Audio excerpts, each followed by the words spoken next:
Hello, good evening. This is Paul Cherry Train, Somer Bedstead Junction. Now, I'll begin this actual video by thanking Hampshire Models and Accurascale. I had an inquiry which I raised with Hampshire Models asking whether I should have had name boards, running boards for the Cambrian Coast Express and the Pembroke Coast Express. Now, the literature at the time seems to suggest that you did. Okay, I made the inquiry and apparently not, and inquiries were made with the Accurascale by Hampshire Models, Tony Hampshire Models, and it would appear that they only come with the BR versions of the Manor Class, which is quite prototypical actually. And in fact, Anthony Manor did not go to Oswestry, I think it is, which was the where the Cambrian Coast ran from, that shed, until 1959, and so it would have only bore the Cambrian Coast Express after nationalisation. Mine is in early BR, in the original Great Western Green, sorry, and so it would not have actually carried those actual name boards, certainly not in the livery that it came under. So thank you very much, Hampshire Models and Accurascale, for getting back to me so quickly. I mean, I raised that query in the morning and I actually had an answer by the evening. Very good. So I'm quite happy with that now. Now what you're going to see then is a running session of the 3 Manor classes, which I've got in my collection. And without any further ado, let's get underway. Well, now the first locomotive we're going to see tonight is my Mainline example. I think this will give you a good idea about what locomotives were like back in the 1980s. We're going to make a quick stop of the train just a moment.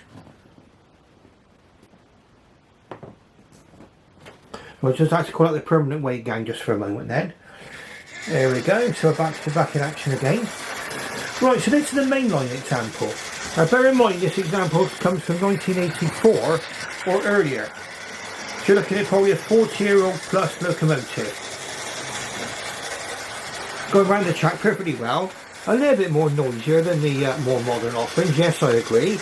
But still a very nice example. And this actually represented a great step forward, and is also an example of what one of these locomotives would look like in BR Green Nate's Crest livery, fully lined.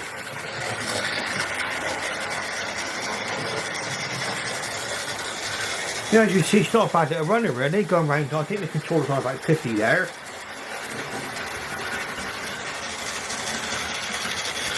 Yeah, I'm quite pleased with this one. I bought this one during the lockdown, okay, and it's a welcome addition to my fleet at the time. I think probably back then there were no Dapol Manor available, no Accurascale Manor. I don't think Hornby's ever made a manor. I think they've made a Grange, and of course there was a Backman Manor, and that would have been originally the original Backman Manors. Would have probably been a follow-on with these. This is what they call a split chassis locomotive, and I've actually explained in previous videos what that's all about. As you can see, not a bad little runner, and this is Midland Manor. So this would have been the kind of locomotive you would have seen on the Cambrian Coast Express in the late 1950s, running through to the mid 1960s. As a matter of fact, the Manors really ran on the Cambrian Coast Express for about 6 years. I will explain to you about why that was in just a moment. Now, Anthony Manor will probably reveal a lot about the Cambrian Coast Express, and also my little query that I had. Okay, and once again, thanks to the model shop, Hampshire Models, and to Accurascale for getting back to me quite promptly with why my Anthony Manor Accurascale did not come with destination headboards for the Cambrian Coast Express or the Pembroke Coast Express. Now what I do is I'm going to run this one into the station now. Just give you a chance to see this one, what it's like going around the track. We'll send it around one more time, and then we're going to be going over points in just a moment. And we're going to see what this one's like pulling into the station. Now what we're going to do is we're going to detach the back coach, okay? Now you would have done this the other way around by doing this in the case of speed. If it was a slip coach train, then the brake coach would have come off first, which it does, and then the locomotive would have carried on along the main line. But this one is going to be, well, if you imagine this one is actually going down to its final destination, minus a slip coach. Okay, so in it goes.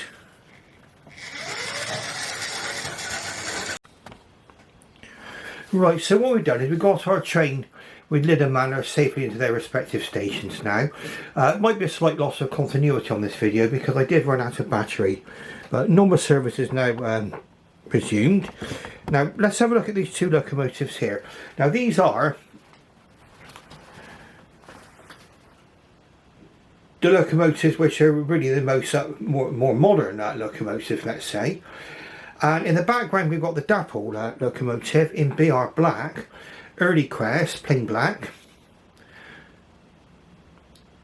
And all, in the foreground is the Accurascale Anthony Manor in plain green with the small monogram crest GWR. Okay, so you see that all that there. Now between the two models, something I want to show you actually on here. I'm going to close this down. Didn't know this was open actually. The lid on the filler on the Accurascale here, I'm going to point that to the screwdriver, the filler cap, that actually opens up.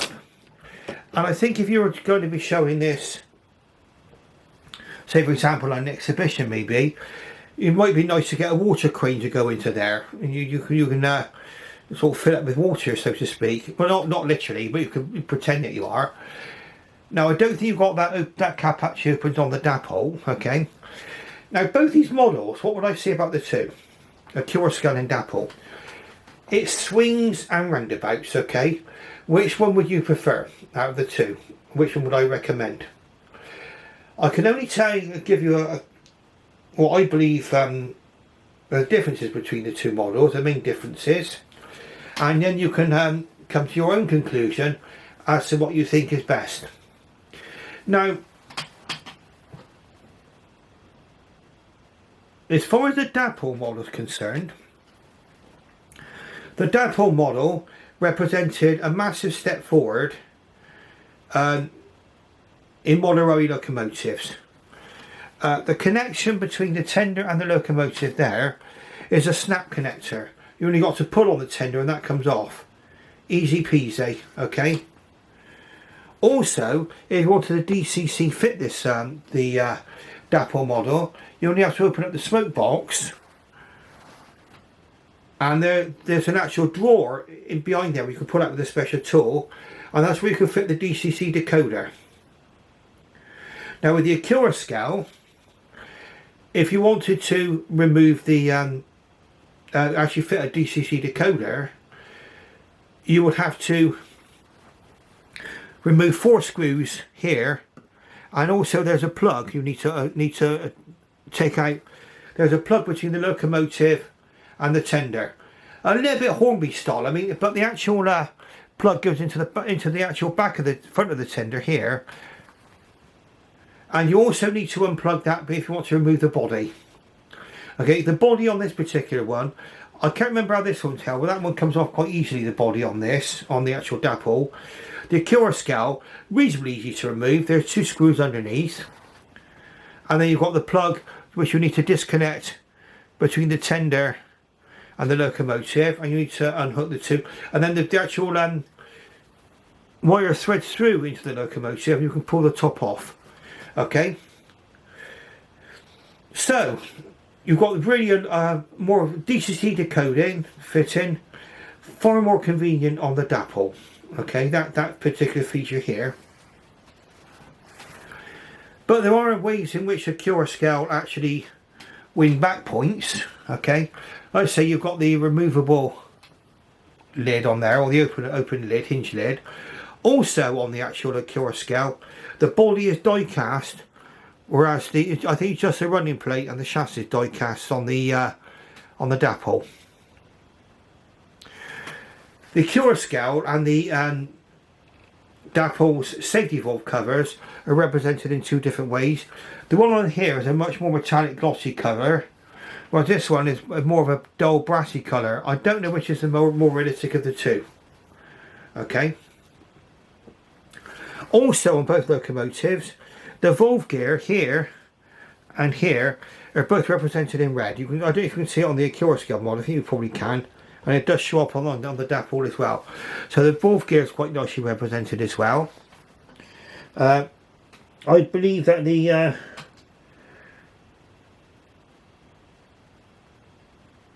running gear is more or less very similar on each one. Both got 100% cab glazing. That's particularly good. Whistles represented. The chimney, probably, I don't know, but difficult to judge. I think it's probably all metal there. The top to the chimney there is probably authentic.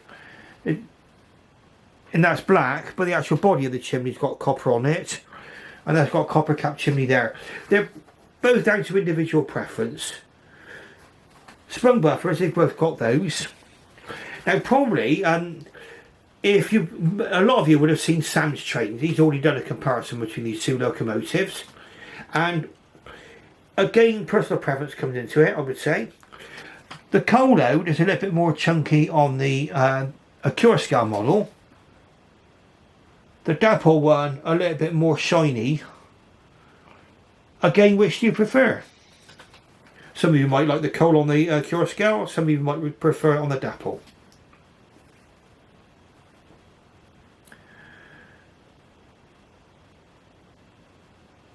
So really, I mean, those are the main differences.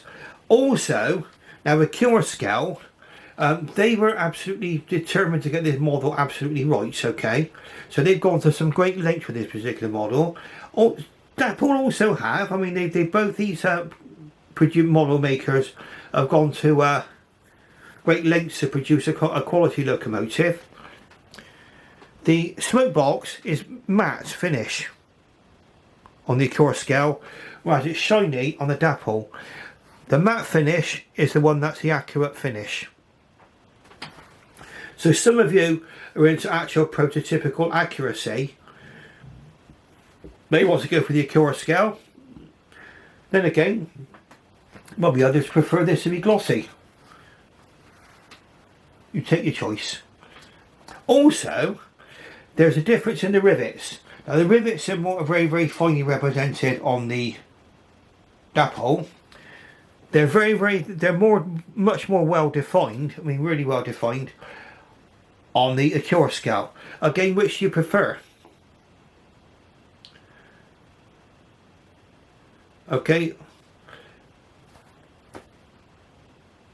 I would say between each two, if you've got to choose, the way things are at the moment, a lot's going to depend on availability of these models. Okay, I looked on the Accura website, and they're all sold out. I think it's this one. I think this one and another one.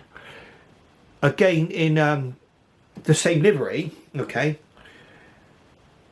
On Accurascale, there's 21 of Anthony Manor left as of today, the 19th of September 2023. Okay, so you can still get this model on the Accurascale site, okay, and for 100, I think it's 169.99. I paid £10 more to get it from Hampshire Models. Like I say, I think I paid really for the convenience. When you buy from eBay, you can elect to have the model delivered to a pickup point, and then I could pick that up at my convenience. Right, if it was sent through the ordinary post, I would have to wait in for it. Again, was it worth paying the extra for that convenience? For me it was. Okay, so what we're going to do now is we're going to run both these models now, give them both a good little run out for you, and we're going to have a look at the Accurascale first, okay? Because some of you maybe wanted to see that one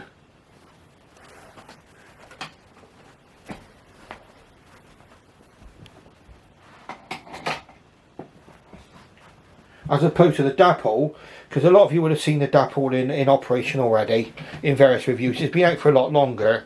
The Accurascale is the much newer model. Like I say, as far as details concerned, I can't point out every single detail difference. I can point out the main differences, and I think you need to look yourselves at the models and various reviews which have been produced of each model. Sam Strange has done a comparison. I'm doing a comparison too for you today, or this evening. Anthony Manor.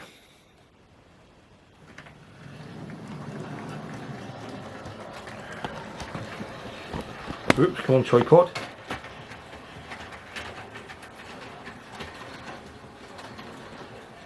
Okay, so we've got that one. It came out quite fast actually from there.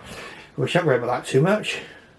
That's me on the controller. It would have done that much more slowly, I assure you. Okay. Now we're putting 3 Hornby coaches. And these coaches are from the 1990s. Well, the front 2 are. No, in fact, no, they all are on this particular one. The entire range from the 1990s. And almost exactly the same coach, apart from some decorative differences, was still up to fairly recently available in the Hornby Railroad range.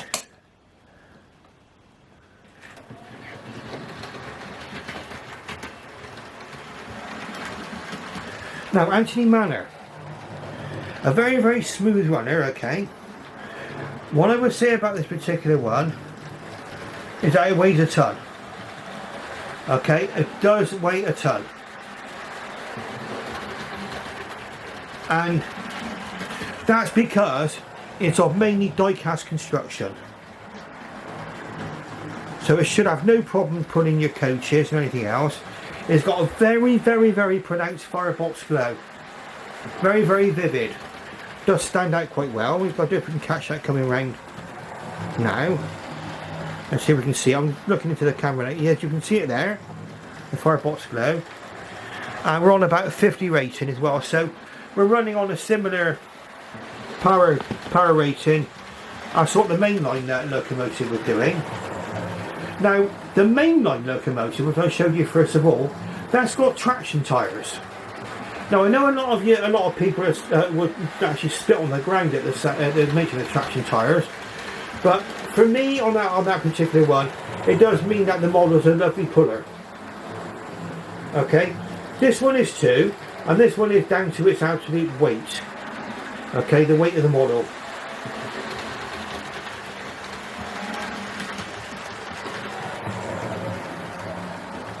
Now, once again, I'll give mention while this one's going on the track to Hampshire Models and to Accurascale. Now, when I watched Sam's Trains advert review, okay, his locomotive actually had headboards for the Cambrian Coast Express and for the Pembroke Coast Express, and mine did not, and I thought they were missing. I got into Hampshire Models. I think I contacted them in the morning through eBay. They got back to me in the afternoon saying that they would inquire with Accurascale as to why I did not get destination boards. Accurascale got back the very, very same day. And then Hampshire Models got back in touch with me to say that these particular models, unless they were in BR livery, they would not come with the destination boards because they did not run with them. They're not prototypical, and that is quite right. And so really, I mean, in some ways that's really down to Accurascale's attention to detail. This particular model is in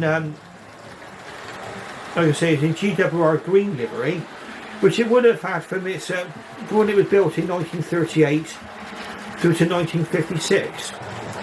And these locomotives did not find their way onto the Cambrian Coast Express. A lot of them did not find their way on there until the late 1950s. And certainly this one did not.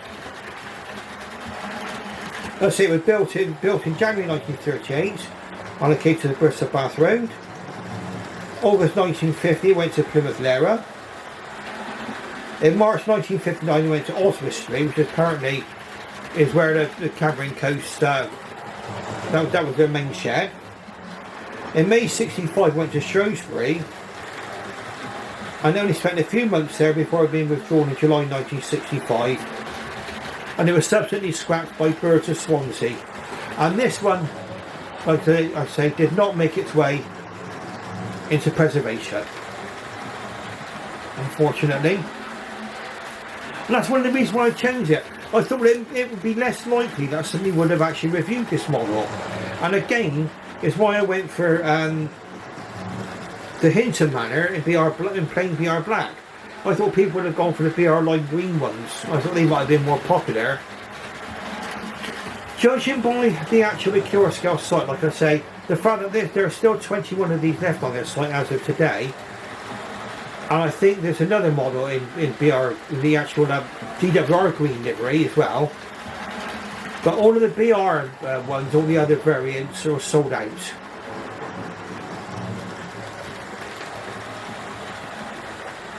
Am I pleased with this model? Oh yes, very, very pleased. Very, very nice runner. It's as it's going, it seems to be picking up speed a lot better. I did run it in, I gave it half hour in each direction.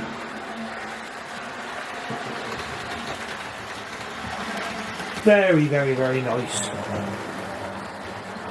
No. Pardon me.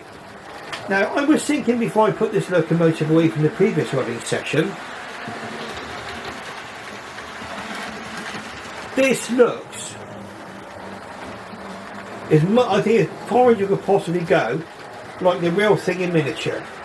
Now, whether or not that's down to its metal die-cast body, or what's it, it just seems to me this is the real thing in miniature. One thing I would have liked to have got from Accurascale would have been the loco crew, but they are sold out, unfortunately. I'm hoping that Accurascale will come out with some more of these things, because if they do, I will fit that. I think that firebox screw out would look brilliant with the crew. That's going to probably shine off it's so bright, it's going to shine off of the crew's faces, and it's going to look absolutely brilliant.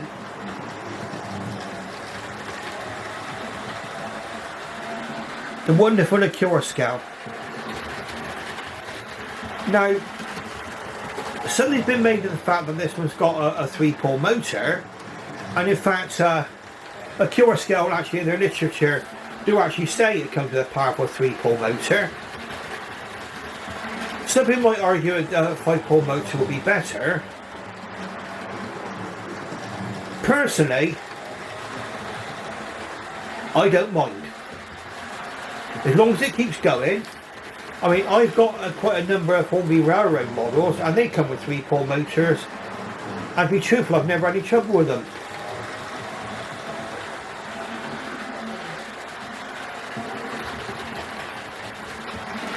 Let's have a look what it's like going into the station. We watch it go around here now.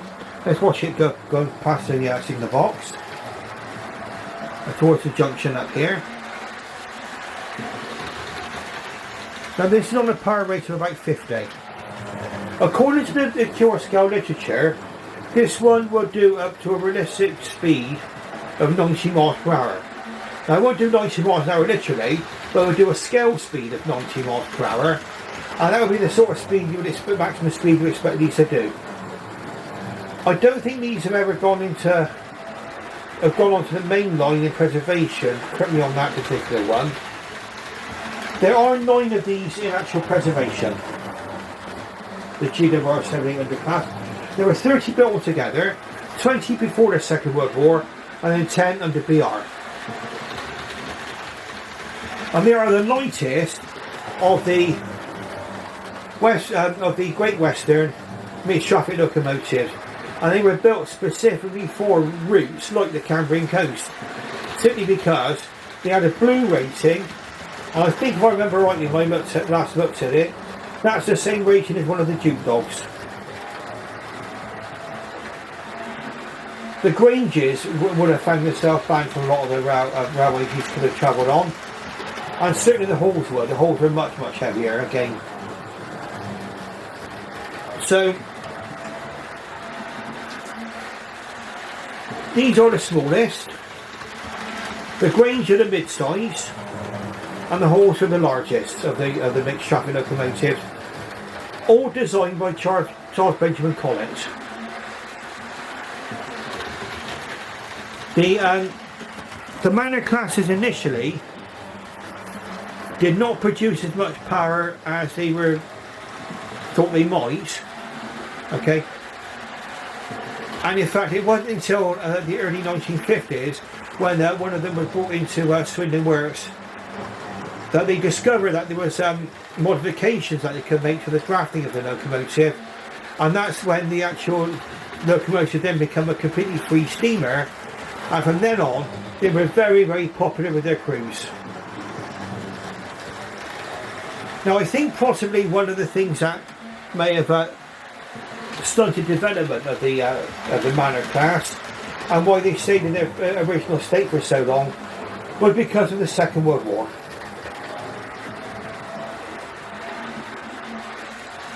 And then locomotives just simply had to be pressed into service. It wasn't until nationalisation that they were able to get these locomotives actually sorted out to get them performing as they should.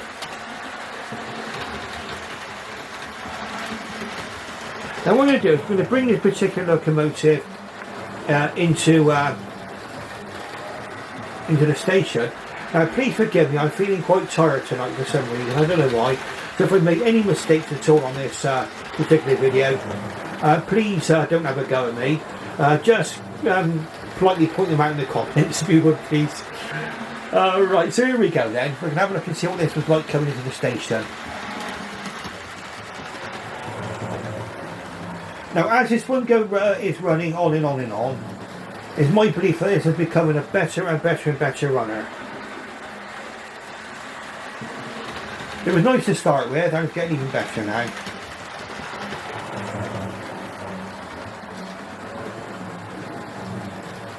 Right, so let's move into the get up to the signal there. Oops. And then we're going to draw this into the station, and then we'll have a quick running session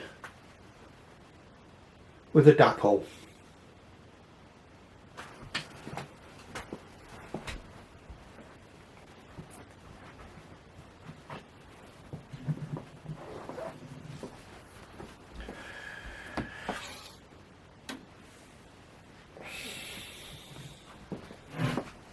Now a statistic for you, some people might think is irrelevant. What have these locomotives got in common with the Kings? Well, a lot of things, including the fact that there were only 30 Kings built and there were only 30 Manors. Okay, 80 Granges, and there were, I think, about 250 Halls, weren't they, built. So the Hall was the most common of the locomotives. Granges, again, how common they were. There we go, I was able to get that over the points quite well there. Nice controlled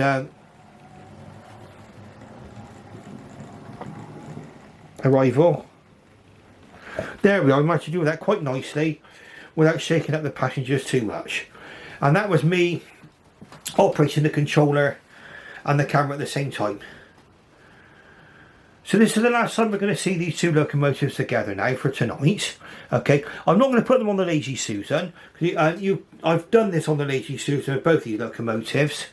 Okay, and we're going to have a look at Hinton Manor now, the Dapol locomotive. So a quick change of points. We'll be underway, and this is where we'll be actually wrapping things up, I think, so we don't let this locomotive video go on for too long.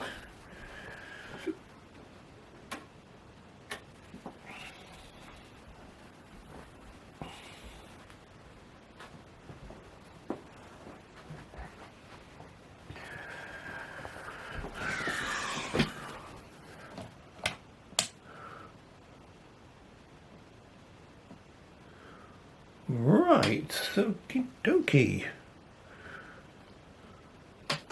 Bear with me just a moment. Oh dear, sack the signal run. What a numpty. Okay, here we go. I'll explain to you what I did wrong in just a moment. Right, now what I would say about this one, at the 2, I'm going to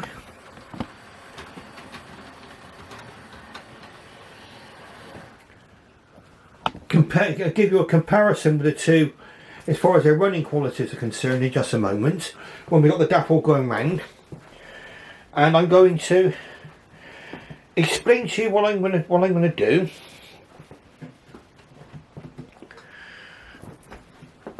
With the lovely Anthony Manor.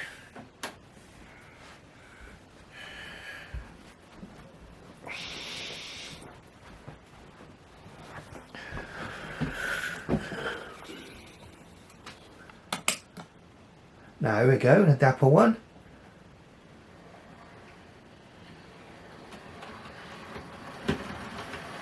Right, away we go. Hinton Manor in BR Black Early Crest. Right, first things first, the firebox glow is not quite as pronounced, certainly not on DC anyway, certainly not pretty pronounced. Some might say that the firebox glow in the Dapol one is more subtle. Out of the 2, I would say personally for me,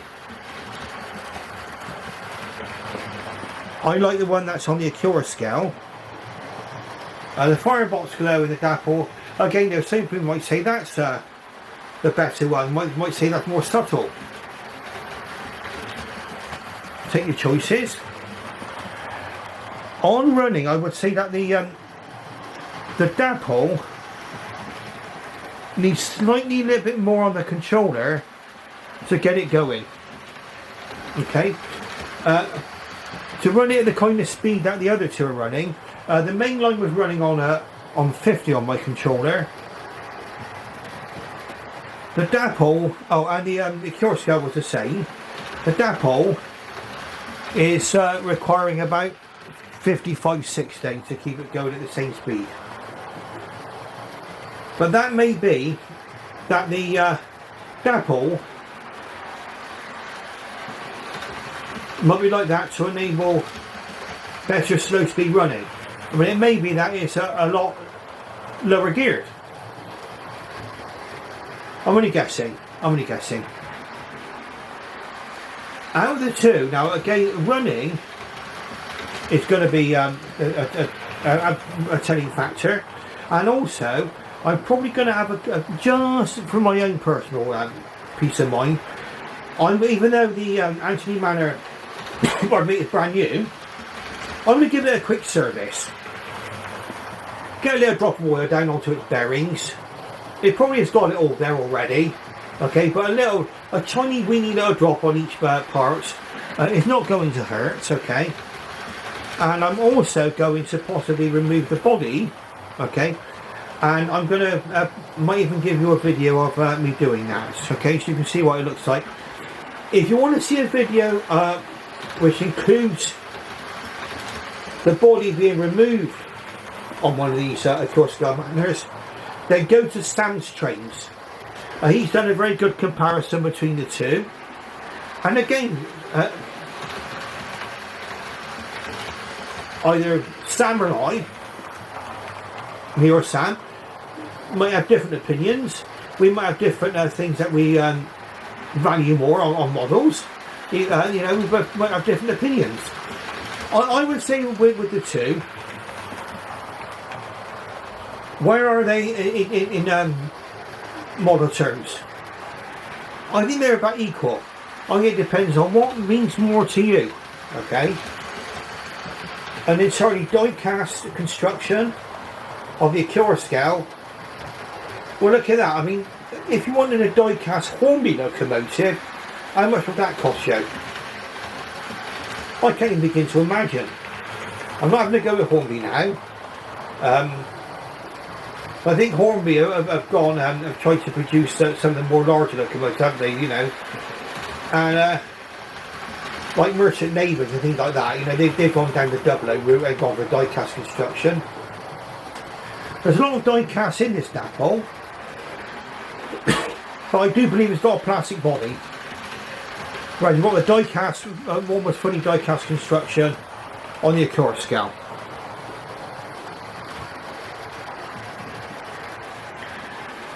Now let's have a little look at the three different models, because they all represent different eras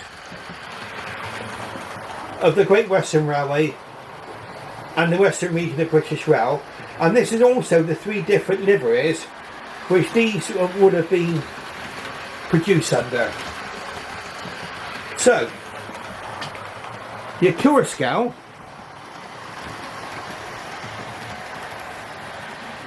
is a Great Western Railway green, the GWR logo just there, the small GWR logo, and that's what would have been from its first construction in 1938 through to 1947, sorry. Then we got the Dapol, which is going around now, in early crest, BR black. That would have been, say, from 1947-48 to 1956. And then the Linden Manor is in the late crest, fully lined, BR green. And that's an example of the three different liveries which these locomotives appeared under.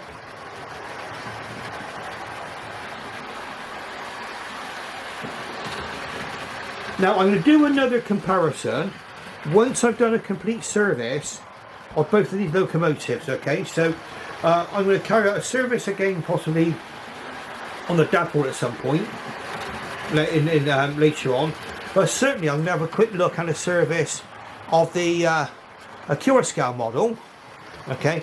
And then we're going to compare the two again. I think probably the Dapol is better at slow speed control, okay? Certainly the we'll have a look at it now. Actually, we'll put them both together and I can show you the different startups. Okay, so we'll get ourselves into the we'll put them both into the station, because that's the best way of comparing. Now, what I would say is, to be fair to the Dapol now, the Dapol is going to be going over one of my, what I would call, difficult junctions, okay? So there's a difficult junction here. It's going to have to go into a right-hand curve, followed by a right-hand point, followed by a left-hand curve. Okay, so it's really going to have to go in all kinds of directions. So let's give it a go.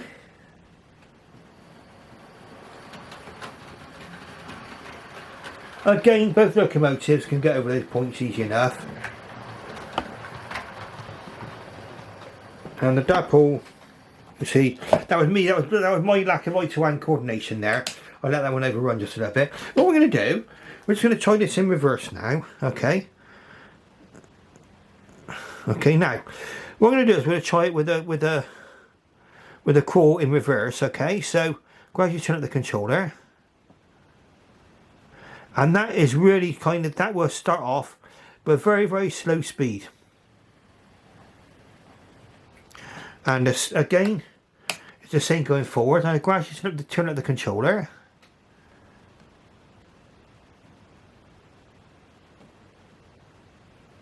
And again, that's a very, very, very gradual start in forward and reverse. Okay, very, very gradual. So now we're going to do the Accurascale and do exactly the same thing. Now I think probably my track is about the same on each one.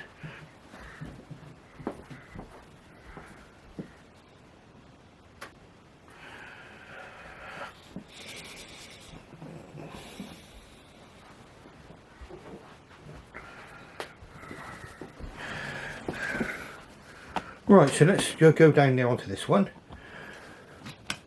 Let's gradually turn up the controller.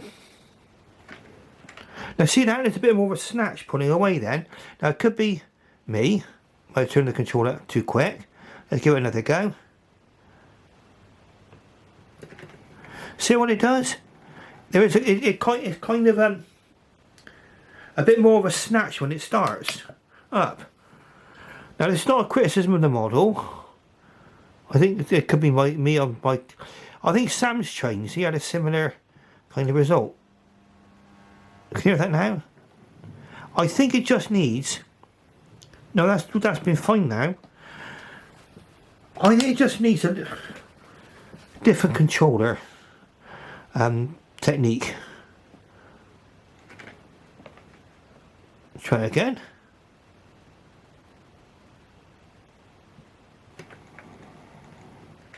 Well, that's for you to decide. I mean, you can see them both there. They're both quite controllable. See it there? That's not too bad. I would say out of the two, probably the that's not bad there, is it? Okay. There's the two shown. I think probably what they've done on these models, this one's biased more towards a crawl, the Dapol, but it needs more juice on the controller to send it around the track at the same speed. This one, the crawl is probably, it does pull away, but it's not quite as smooth, I don't think. It's alright, I mean there's nothing wrong with it. Okay. And that's the Accurascale. But the Accurascale will go around the track at the same speed with far less juice on the controller, okay? So I think it's probably about the same conclusion as what Sam's trains came to. Now, what do we have to say between the two? There's plus and minus points on everything in life. And I think we need to give this one more of a chance, give it more of a chance running, okay? So I'm going to give it a good run round. And we'll see what I'd like in service, okay? They're both excellent models. As far as accuracy is concerned, the matte finish on the smoke box there, that kind of gives it, I don't know, a little bit extra for a lot of people. It's basically, they're relatively evenly matched, okay? Look at what's important to you. Look at various reviews. I think you'll have to make up your own mind yourselves, because I cannot separate the two, okay? Now, if you like what you see, please press the like button and subscribe, and it doesn't cost you anything to make it, to subscribe to my channel. It's not a subscription. Ring that bell to make yourself aware of more videos. And on that note, I'll wrap things up now, and I should bid you farewell and good night. So it was 10:30 now. It's going to be probably late before this video comes out, okay? And I hope it's going to be useful for you, okay? So we've got the 3 locomotives out here now tonight. We've had the Mainline, the Dapol and the Accurascale, okay? I should bid you farewell and good night.